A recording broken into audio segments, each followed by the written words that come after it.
अस्सलाम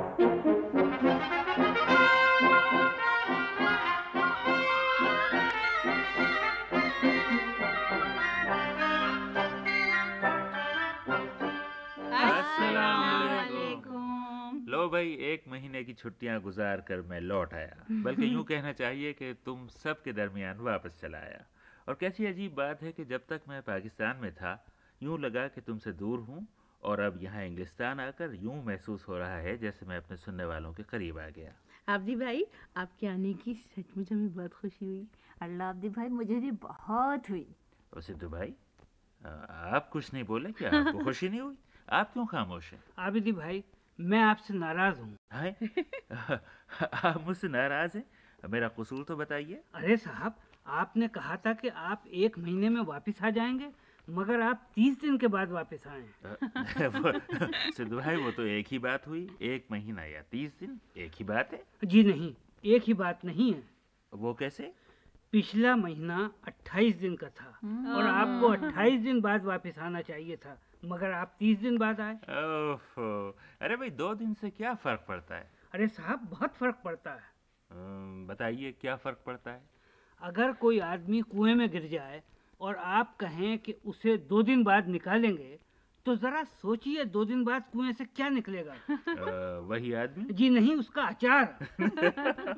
आब्दी भाई, छोड़िए सिद्धू भाई के अचार को और आप ये बताइए कि आपकी छुट्टियां कैसे गुजरी और सफर कैसा रहा। भाई, छुट्टियां तो बहुत अच्छी गुजरी। बहुत से अच्छे अच्छे लोगों से मुलाकातें हुई। अरे साहब, अच्छे लोग कहाँ मिले होंगे आपको? मैं तो यहीं लंदन में था। सिद्धू भाई, मैं अच्छे लोगों की बात कर रहा हूँ, बहुत ही अच्छे लोगों की बात नहीं कर रहा हूँ। हाँ, तो मेरा ज़्यादातर वक्त कराची में गुजरा और 2-4 दिन सिंध के दूसरे इलाकों में। इतनी ज़्यादा मसरूफियत रही कि मैं कहीं और ना जा सका। उसका बड़ा अफसोस है, वरना बहुत से सुनने वालों से मेरी मुलाकात हो जाती। आबिदी भाई, लोगों ने मेरे बारे में भी कुछ पूछा। अरे साहब, बस आप ही के बारे में पूछा। हर जगह एक ही सवाल था, सिद्धू भाई कैसे हैं? सिद्धू भाई कैसे हैं? फिर आपने क्या जवाब दिया? ऐसे हैं, वैसे हैं, डबल पैसे हैं। लोगों ने सुल्ताना बाजी के बारे में भी बहुत पूछा कि सुल्ताना बाजी कैसी हैं। फिर आपने क्या जवाब दिया? खोटी हैं, मोटी हैं, डबल रोटी हैं।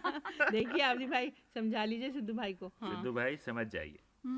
अरे साहब, आब्दी भाई के आते ही सिद्धू भाई तो कैसे चहकने लगे हैं। जी हाँ। हाँ हाँ, मुझे सिंध के गांव में जाने का इत्तेफाक हुआ, जहाँ हर तरफ दरख्त ही दरख्त और खेत ही खेत थे। वहाँ सुबह तड़के बैक वक्त हजारों चिड़ियाँ सिद्धू भाई की तरह चहक रही थी। और उनकी मीठी आवाज सुनकर आपको मेरी याद आई होगी। मगर उनमें ज्यादातर तोते थे जो टाँय टाँय कर रहे थे। तो फिर आपको सुल्ताना बाजी की याद आई होगी। देखिए आब्दी भाई, ये सिद्धू भाई इस तरह ठीक नहीं होंगे। सिद्धू भाई, अब आप ठीक हो जाइए। अच्छा आब्दी भाई, जाने दीजिए और ये बताइए कि आपने वहाँ खाया क्या? हाँ भाई, हुआ ये कि गांव वालों ने एक बड़ी सी मुर्गाबी का शिकार किया। रात को हमने वही मुर्गाबी खाई। आबिदी भाई, आपको यकीन है वो मुर्गाबी ही थी, कुछ और तो नहीं था? सिद्धू भाई, थी तो मुर्गाबी। मगर क्यों सिद्धू भाई, आपने ये बात क्यों पूछी? नहीं, कुछ नहीं, कुछ नहीं। हुआ ये कि एक मर्तबा सुल्ताना बाजी एक झील के किनारे गई। मुर्गाबियों के शिकारी अपनी अपनी बंदूकें उठाकर उनकी तरफ लपके। क्या आपका ये मतलब है कि वो शिकारी सुल्ताना बाजी को मुर्गाबी समझे? जी हाँ। तो फिर आपने सुल्ताना बाजी को बचाया? जी हाँ, शिकारियों ने गोली चलाई तो मैं सुल्ताना बाजी के सामने आ गया। अच्छा, फिर क्या हुआ? होना क्या था, शिकारियों ने करीब आकर देखा और बुरा समूह बनाकर कहा, कव्वा हमारे मजहब में हराम है। देखिए आबिदी भाई, सुल्ताना बाजी को समझा लीजिए। सुल्ताना बाजी, समझ जाइए। मगर इसमें समझने की तो कोई बात ही नहीं। पहले सिद्धू भाई सुल्ताना बाजी को सता रहे थे, इस मर्तबा सुल्ताना बाजी ने बदला ले लिया। हाँ साहब, आज तो वाकई सुल्ताना बाजी ने बदला ले लिया। सुल्ताना बाजी को और आता ही क्या है? बहुत कुछ आता है। मसलन क्या आता है आपको? मैं हलवा बहुत अच्छा पकाती हूँ। अरे साहब, हमें क्या मालूम, कभी पका कर लाइए, हम खाकर देखेंगे, फिर पता चलेगा कि आप अच्छा हलवा पका सकती हैं या नहीं। बस रहने दीजिए, आपने वो कहावत नहीं सुनी कि कव्वा क्या जाने हलवे का मजा। चलिए, तो फिर हम हलवे की बजाय कुछ और खा लेंगे। क्या खाएंगे आप? आपने वो कहावत नहीं सुनी कि आज की मुर्गाबी कल पर मत छोड़ो?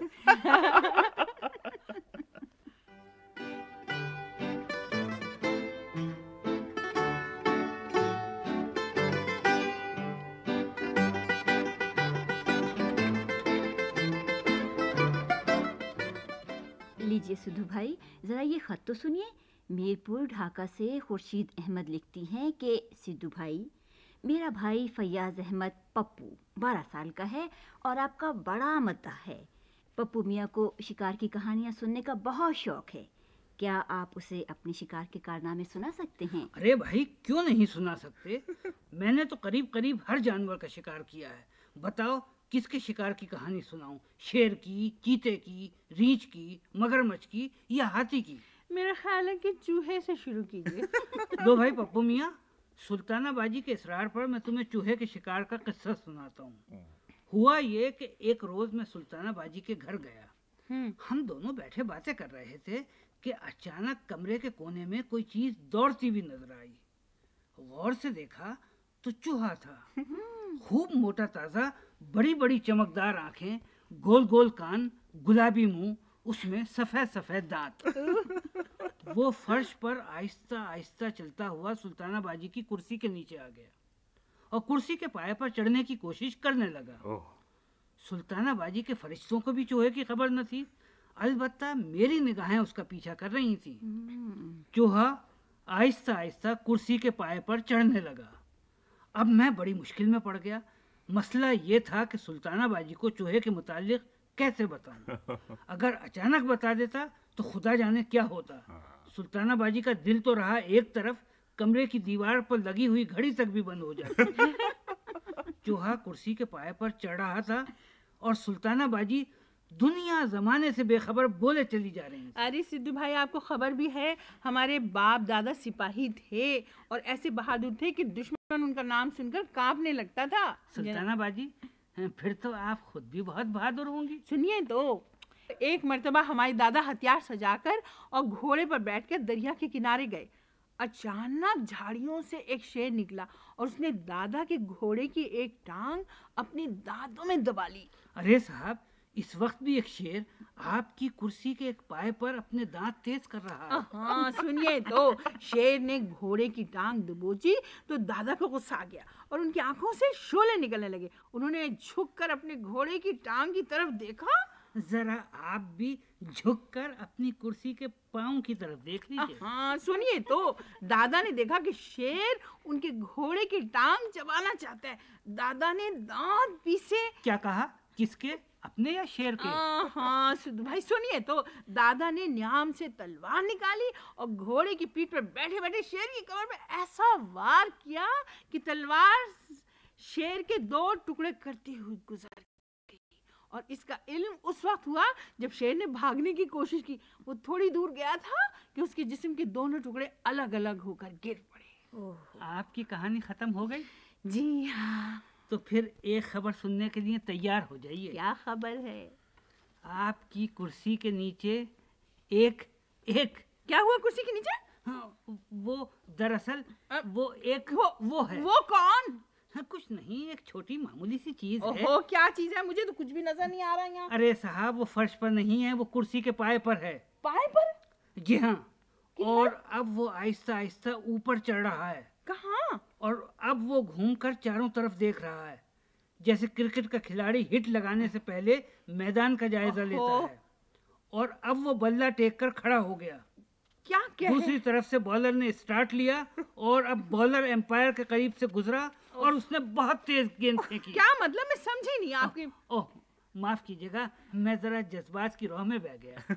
हाँ, तो मैं ये कह रहा था कि वो कुर्सी के पाए पर चढ़ता हुआ ऊपर पहुंच गया। मगर कौन है वो? चूहा। चूहा? हाय मुझे बचाओ, हाय मुझे बचाओ, कहाँ है?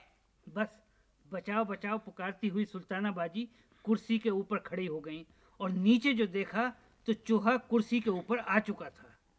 सुल्ताना बाजी ने वहीं से छलांग लगाई और छत से लटके हुए बिजली के तार को पकड़कर उस पर झूलने लगी। सिद्धू भाई, खुदा के लिए कुछ कीजिए, चूहे के बच्चे को मारिए सिद्धू भाई। सुल्ताना बाजी की ये बात सुनकर मैं झट अपनी 303 की बंदूक उठा लाया और उसमें एक बड़ा सा कारतूस भरकर बंदूक चूहे की तरफ तान ली। मुझे यकीन था कि इस कारतूस से चूहे का कीमा बन जाएगा। निशाना ताक कर मैंने गोली चला दी, मगर उस वक्त मेरी बंदूक हिल गई, निशाना खता हो गया और गोली चूहे की बजाय छत से लटके हुए बिजली के उस तार पर लगी जिस पर सुल्ताना बाजी झूल रही थी। तार टूटा सुल्ताना बाजी फर्श पर गिरी। भागता हुआ चूहा उनके नीचे आकर कुचला गया और मेरा ख्याल सही निकला, उस बेचारे का कीमा बन गया। तो गोया इस तरह आपने चूहे का शिकार किया हूँ। जी हाँ, आधा वर्ज।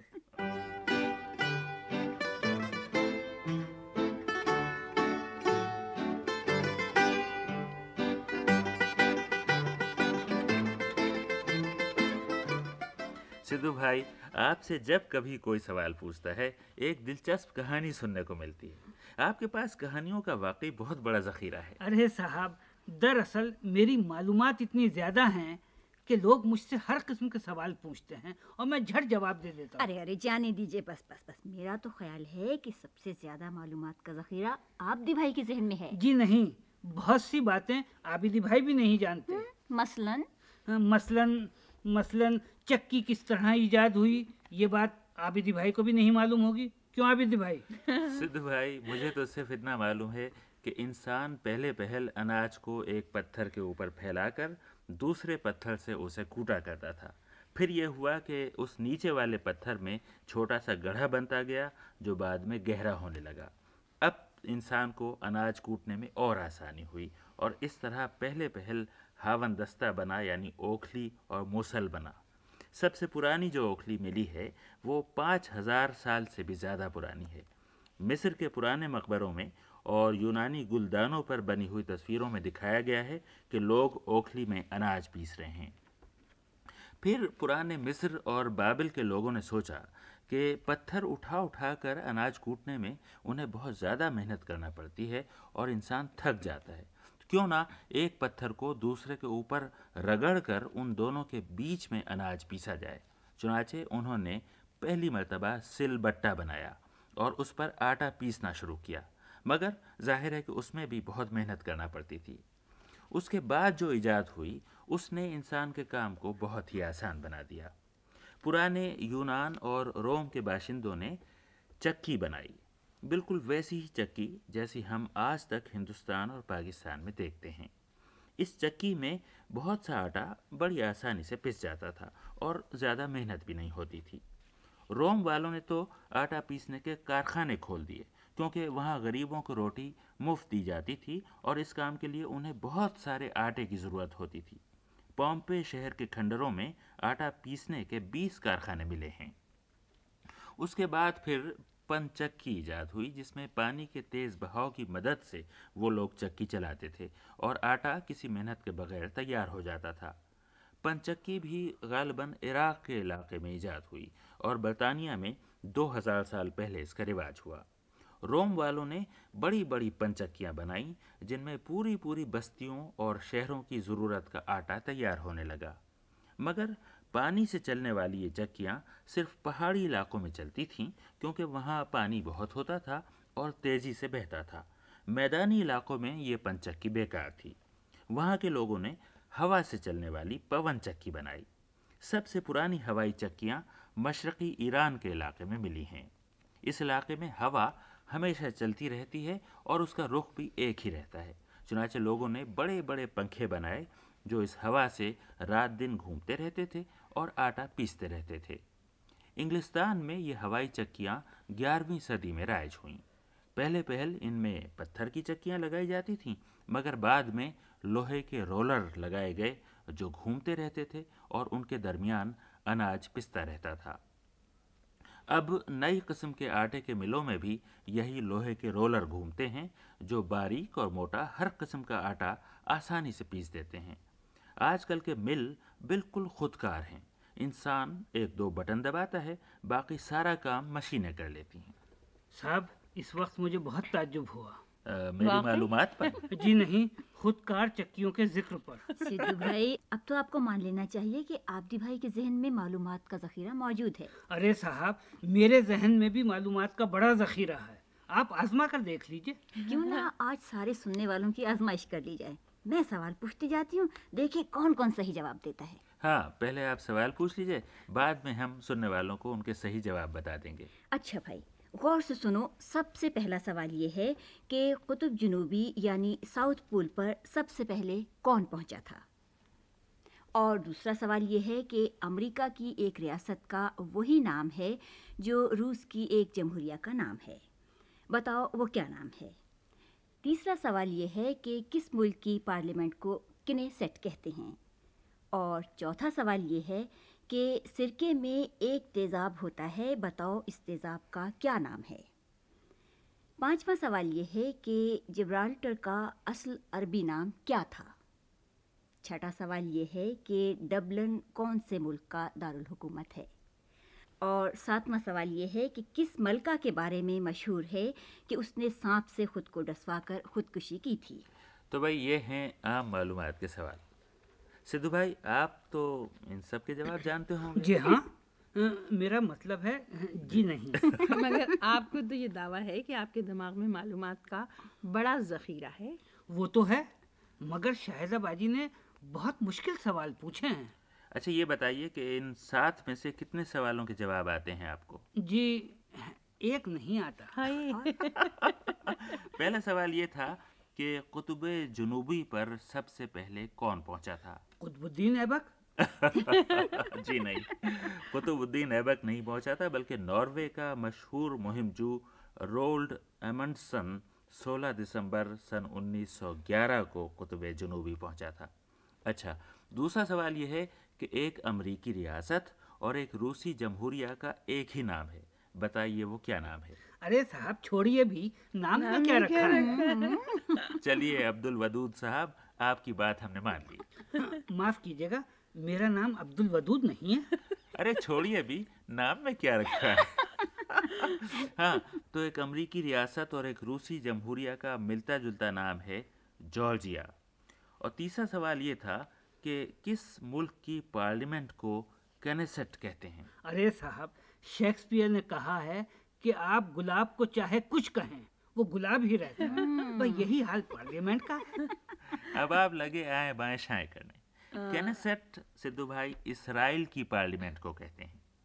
अच्छा, चौथा सवाल ये था कि सिरके में कौन सा तेजाब शामिल होता है? उसका जवाब है एसिटिक एसिड। और पांचवा सवाल था कि जिब्राल्टर का असल अरबी नाम क्या है? इसका जवाब है जबल तारिक। छठा सवाल था कि डबलिन किस मुल्क का दारुल हुकूमत है? उसका जवाब है कि डबलिन आयरलैंड का दारुल हुकूमत है। और सातवां सवाल था कि किस मलिका के बारे में मशहूर है कि उसने खुद को सांप से डसवा कर खुदकुशी की थी? उसका जवाब है क्लियोपेट्रा। सुना आपने सिद्धू भाई? अरे साहब, जितने सवालों के जवाब मुझे मालूम थे उन सब के जवाब तो आपने खुद बता दिए, मुझे मौका भी नहीं दिया। ये बात है। अच्छा, तो अगली मर्तबा हम चुप रहेंगे और सारे जवाब आपकी ज़बानी सुनेंगे। और एक बात और, शाहीन क्लब के मुकाबला नंबर 7 में हमने तमाम सुनने वालों को मछली की तस्वीर बनाने की दावत दी थी। इस मुकाबले के नतीजे का ऐलान हम अगले हफ्ते इसी वक्त शाहीन क्लब में करेंगे, तो देखें कि इनाम जीतने वाले कामयाब मुसव्विर कौन कौन हैं। और उन सबको मैं अपने ऑटोग्राफ भेजूंगा। बस रहने दीजिए। हाँ, लोग आपके ऑटोग्राफ देखकर कहेंगे कि हमने तो मीठे पानी की मछली बनाई थी, आपने गंदे पानी की मछली बना दी। अच्छा भाई, अब बाकी बातें इंशाल्लाह अगले हफ्ते। तो अब हमें इजाज़त दो। खुदा खुदा हाफिज। हाफिज।